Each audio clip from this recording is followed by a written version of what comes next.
Bread ఒక 10 ప్యాకెట్లు కావాలా, ఇంకా ఏమేమి కావాలో చెప్తే రాసుకోండి మేడం. అలాగే తెల్ల నువ్వులు కూడా ఒక 10 ప్యాకెట్లు ఆర్డర్ పెట్టండి మేడం.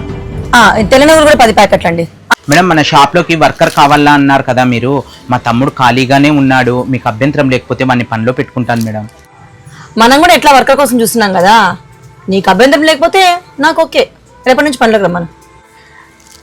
సరే మేడం, థ్యాంక్ యూ. ఆదిల్, ఇవన్నీ నేను సర్దమని చెప్పినా కదా, దుమ్ము చూడు ఎట్లుందో కొంచెం తుడిచొచ్చు కదప్పా. సరే అక్క సర్దేస్తా. మేడం నమస్తే మేడం. ఏం శిక్ష, మీ తమ్ముడా? మీ తమ్ముడు చూసారని పడవని అనుకుంటారా?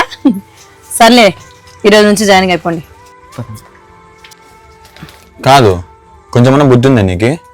అంత అవస్థలు పడకపోతే స్టూల్ వేసుకోవచ్చు కదా. ఏం మేడం ఇంత మంచి మార్కులు కొట్టేయడానికే?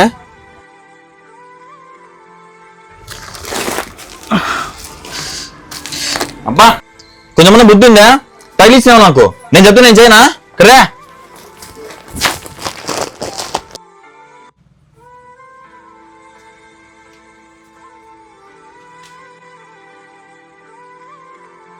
శిక్ష, ఆఫర్లు అవన్నీ ఫస్ట్ ముందర పెట్టేసేయి. పెట్టినాను మేడం. Okay madam. మేడం, ఆ రోజు మా తమ్ముడికి ఇక్కడ వర్క్ అంటే నాకు అభ్యంతరం లేకపోతే అని మీరు చెప్పారు కదా, అప్పుడు నేను అభ్యంతరం ఉందని వింటే బాగుండేది మేడం. అన్నదమ్ములు ఒక చోట పని చేయకూడదని నాకు ఇప్పుడు అర్థం అవుతుంది. శిక్ష, మీ తమ్ముడు నువ్వు అపార్థం చేసుకున్నట్టు నేను అపార్థం చేసుకున్నా. నేను తన్ని దండించకపోయినాను తెలుసా? అసలు ఏం జరిగిందో నీకు తెలుసా? గణేష్ కాదు, ఎందుకు మీ అన్నను అట్లా కసురుకుంటున్నావు? అంత చులకం చేసి మాట్లాడుతున్నావు నువ్వు. మీ అన్న చాలా బాధపడుతున్నారు తెలుసా? మీ అన్న రికమెండేషన్ మీదనే నేను నీకు జాబ్ ఇచ్చిండేది. మా అన్న మీద ఎందుకంత కోపడుతుందో తెలుసా మేడం?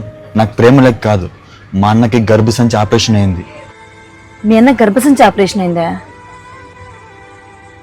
అందుకే పని చేద్దాం చెప్తా అంటే వినడం లేదు. ఎన్నోసార్లు ప్రేమగా చెప్పి చూసాను మేడం, వినడం లేదు. కనీసం కోపంగానే చెప్తే వింటాడేమో అని అలా చెప్పాను. ఏంటి మేడం, వాడి కోపం వెనుకల అంత ప్రేమ దాగుందా? ఎంత తప్పుగా అనుకున్నాను మేడం నేను. మేడం, వాడి మీద ప్రేమతో అన్నా నేను కొన్ని రోజులు రెస్ట్ తీసుకుంటాను మేడం, పని మానేస్తాను నేను. అన్నదమ్ముల అనుబంధం గురించి వినడమే గాని మీ ఇద్దరిని కళ్ళారా చూస్తున్నాను. అట్లా తమ్ముడు నీకు దొరికినందుకు నువ్వు అదృష్టవంతుడివి.